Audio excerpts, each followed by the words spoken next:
হাদিসে শবে বরাত নামে কোনো শব্দ নাই। একদল এটাকে নিয়ে এত বেশি বাড়াবাড়ি করছে যে এটাকে একদম লাইলাতুল কদরের উপরে নিয়ে চলে যাচ্ছে। আরেকদল দেখা যাচ্ছে এটাকে এমন ভাবে পরিত্যাগ করছে যে এতে কিছুই করা যাবে না, কোনো ফজিলতি নাই। এখন আসলে মধ্যম পন্থা কি, মাঝখানে আমরা কি করবো জানার দরকার আছে কি নাই? অনেক হাদিসের অনেক আলোচনা, প্রায় 40-50 পৃষ্ঠার বই, সব আলোচনা তো মাহফিলে করা সম্ভব না। আমি সারমর্মটুকু বলি। সারমর্ম কি? হাদিসে শবে বরাত নামে কোনো শব্দ নাই। এক নাম্বার কি নাই ভাই? শবে বরাত নামে কোনো শব্দ নাই। আছে লাইলাতুন নিসফুম মিনাশ শাবান, শাবান মাসের মধ্য রজনী। শাবান মাসের মধ্য রজনী। শাবান মাস কি? উত্তর, নবী সাল্লাল্লাহু আলাইহি ওয়াসাল্লাম রমজান মাসের পর যে মাসে রোজা রাখতে বেশি গুরুত্ব দিয়েছেন তার নাম শাবান।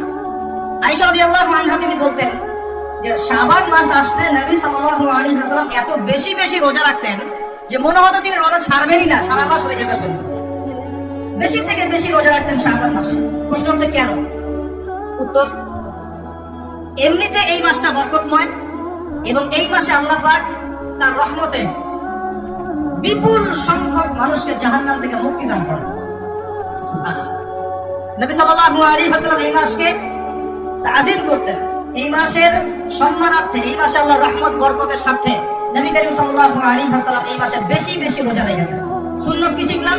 শাবান মাসে বেশি বেশি রোজা রাখা সুন্নাত।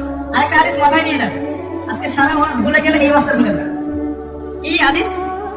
নবীজি বলছেন, তোমাদের সামনে, হে আমার সাহাবীরা, তোমাদের সামনে এমন একটা যুগ আসছে, ওই যুগে আমার সুন্নতকে ধরে রাখাটা হাতের মধ্যে আগুন ধরে রাখার কথা। আমি অনেকদিন এই লেকচারে এই হাদিসটা বলেছি। ওই যুগে যদি তোমরা আমার একটা সুন্নতকে জীবিত করতে পারো, সমাজে একটা সুন্নত মরে গেছে, ওটাকে আবার জীবিত করতে পারো, তাহলে 50 জন শহীদ সাহাবীর নেকি পাবেন। আপনি 50 জন শহীদ সাহাবীর নেকি পাবেন যখন চলমান সমাজে একটা সুন্নত মিটে গেছে, নাই, মানুষ আমল করছে না, কিন্তু আপনি সেটাকে জীবিত করলেন। বলা যাবে ইনশাআল্লাহ?